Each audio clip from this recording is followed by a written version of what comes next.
নমস্কার বন্ধুরা, দীপালিস কিচেনে আপনাদের সকলকে স্বাগত জানাচ্ছি। চলে এসেছি আজকে আমি বড়দিন স্পেশাল একদম নিরামিষ একটি কেকের রেসিপি নিয়ে। এটি বানানো যতটা সহজ ততটাই নরম তুলতুলে ও স্পঞ্জি হয়। তো আজকের এই কেকের রেসিপিটি শেষ পর্যন্ত দেখার অনুরোধ রইল। আশা করছি রেসিপিটি আপনাদের ভালো লাগবে। তো আজকের এই নিরামিষ কেক বানাবো, তার জন্য একটি বড় পাত্র নিয়েছি। এবার একটি ছোট বাটির 1 বাটি ময়দা নিচ্ছি। তো আমি এই বাটিটার মাপেরই সমস্ত উপকরণ নেব। এখানে 1 বাটি ময়দার জন্য 2 টেবিল চামচ মতো গুঁড়ো দুধ দিলাম, আর হাফ চামচ মতো বেকিং সোডা দিচ্ছি, আর হাফ চামচ বেকিং পাউডার দিয়ে দিচ্ছি। এখন এই গুঁড়ো উপকরণগুলো একসাথে খুব ভালো করে মিশিয়ে নিতে হবে। বন্ধুরা, কেক বানানোর সময় আপনারা একটি নির্দিষ্ট পরিমাণের পাত্র মেপে সমস্ত উপকরণগুলো নেওয়ার চেষ্টা করবেন। আপনাদের ঘরে কোনো ছোট বাটি থাকলে সেই বাটি মেপে সমস্ত উপকরণগুলো নিতে পারেন, কিংবা চায়ের কাপ মেপেও সমস্ত উপকরণগুলো নিতে পারেন। একদম পারফেক্ট কেক বানাতে গেলে পরিমাপগুলো যদি সঠিক নেওয়া হয়, সেক্ষেত্রে কেকটাও কিন্তু একদম পারফেক্ট তৈরি হয়। তো বন্ধুরা, এখানে আমি সমস্ত গুঁড়ো উপকরণ ভালো করে মিশিয়ে নিয়েছি। এবার আমি এখানে চিনি দিয়ে দিচ্ছি। যে বাটি মেপে আমি ময়দা নিয়েছিলাম সেই বাটিরই 4 ভাগের 3 ভাগ চিনি নিলাম। তো চিনি কিন্তু আমি ভালো করে গুঁড়ো করে নিয়েছিলাম, সেই গুঁড়ো করা চিনি আমি এর মধ্যে মিশিয়ে দিলাম। এবার সমস্ত উপকরণ আবারও ভালো করে মিশিয়ে নিতে হবে। কেক বানানোর সময় অবশ্যই চেষ্টা করবেন চিনি গুঁড়ো করে ব্যবহার করতে।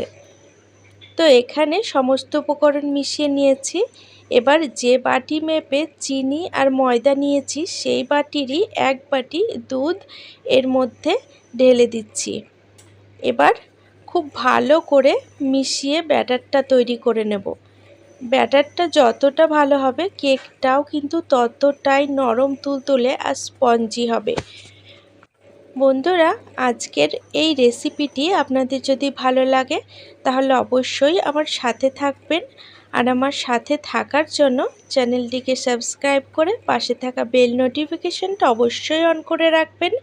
তাতে পরবর্তীকালে আমি যখনই নতুন ভিডিওর আপলোড দেব তার নোটিফিকেশন আপনারা সবার আগে পেয়ে যাবেন, আর ভিডিওগুলোও আপনারা আপনাদের সময় সুযোগ বুঝে দেখে নিতে পারবেন।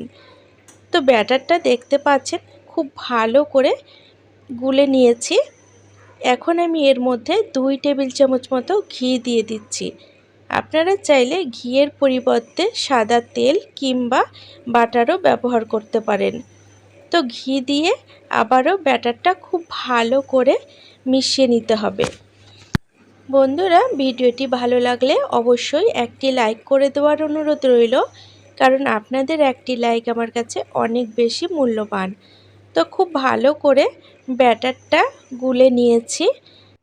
এবার কেকের মধ্যে সুন্দর একটি ফ্লেভার আনার জন্য এর মধ্যে ছোট চামচের 1 চামচ ভ্যানিলা এসেন্স দিয়ে দিচ্ছি। তো ভ্যানিলা এসেন্স কিন্তু কেক বানাতে গেলে দিতেই হবে। এই ভ্যানিলা এসেন্স কেকের মধ্যে সুন্দর একটি ফ্লেভার নিয়ে আসে। এখন আমি আরও একটি এসেন্সের মধ্যে দিয়ে দিচ্ছি। তো অরেঞ্জ ফ্লেভার আনার জন্য আমি এর মধ্যে আরও 1 চামচ অরেঞ্জ এসেন্স দিয়ে দিলাম। আপনারা চাইলে শুধু ভ্যানিলা এসেন্স দিয়েও কেকটা বানিয়ে নিতে পারেন। এখন এই সমস্ত উপকরণ আবারও ভালো করে মিশিয়ে নিতে হবে। বন্ধুরা, ভিডিওটি আপনারা কে কোথা থেকে দেখছেন সেটি কমেন্ট বক্সে অবশ্যই লিখে জানাবেন, তাহলে আমি আপনাদের সকলকে ধন্যবাদ জানানোর সুযোগ পাব।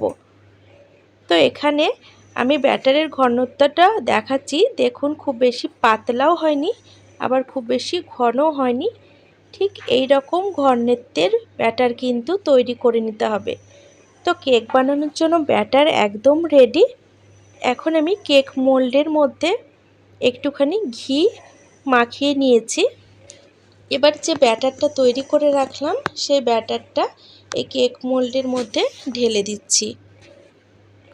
বন্ধুরা অনেকে আছেন যারা ডিম একদমই খান না, তো সেই কথা মাথায় রেখে আমি আজকে স্পেশালি নিরামিষ কেকের রেসিপি আপনাদের সাথে শেয়ার করলাম। তো এখানে কিন্তু কেক মোল্ডের মধ্যে ব্যাটারটা ঢেলে নিয়েছি।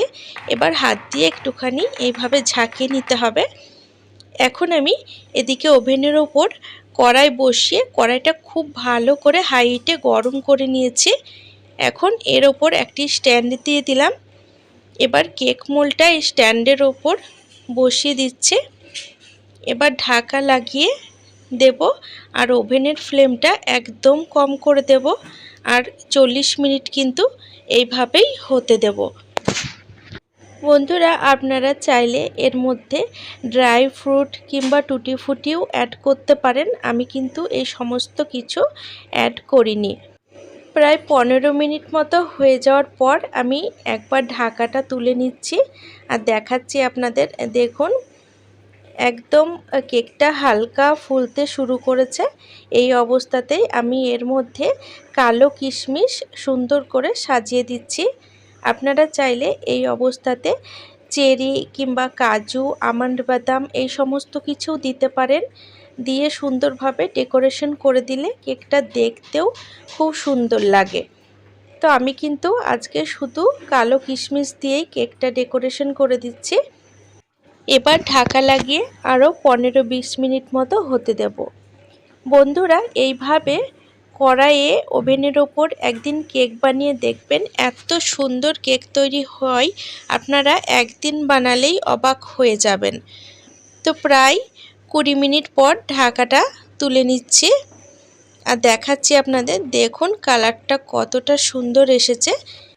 এবার এই কেকটা একটুখানি চেক করে নেব, তার জন্য একটি টুথপিকের সাহায্যে এভাবে দেখে নিচ্ছি কাঁচা রয়ে গেছে কিনা।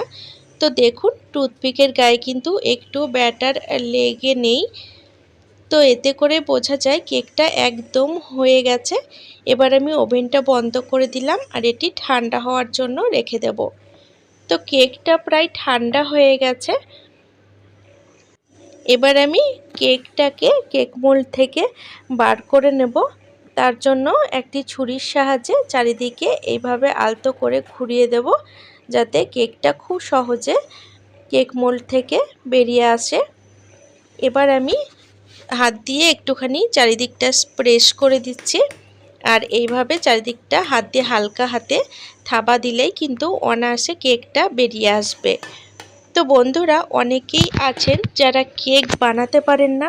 কেক বানাতে গেলে কেক ফোলে না, পারফেক্ট কেক কিন্তু তৈরি হয় না। তো আজকে আমি যেভাবে কেক বানিয়ে দেখালাম আর যে পরিমাপগুলো বলে দিলাম, সেই পরিমাপ মেপে একদিন কেক বানিয়ে দেখবেন, দুর্দান্ত কেক তৈরি হয়ে যাবে। তো দেখুন কেকটা কতটা লোভনীয় লাগছে দেখে। তো এই বড়দিনে কেক বাইরে থেকে কিনে না নিয়ে এসে এইভাবেই বাড়িতে বানিয়ে ফেলুন। এই রকম কেক যদি বাচ্চারা পায় তাহলে নিমেষেই কিন্তু পুরো কেকটাই ফিনিশ হয়ে যাবে। তো বন্ধুরা কেকটা কতটা নরম হয়েছে দেখুন, আপনারা হয়তো বুঝতেই পারছেন দেখে। এখন আমি ছুরির সাহায্যে কেকটাকে কেটে নেব। তো দেখলেন বন্ধুরা ঘরে থাকা সামান্য কয়েকটি উপকরণ দিয়ে কতটা পারফেক্ট আর সুন্দর কেক তৈরি হয়। তো একদিন হলেও এইভাবে কেক বানিয়ে দেখুন আর কমেন্ট বক্সে অবশ্যই জানাবেন কেমন হয়েছে। আর ভিডিওটি ভালো লাগলে অবশ্যই আপনারা আপনাদের নিকটবর্তী আত্মীয় স্বজন বন্ধু বান্ধবদের সাথে ভিডিওটি শেয়ার করে নেবেন, যাতে তারাও এই সুন্দর কেকের রেসিপিটি বানানোর সুযোগ পায়।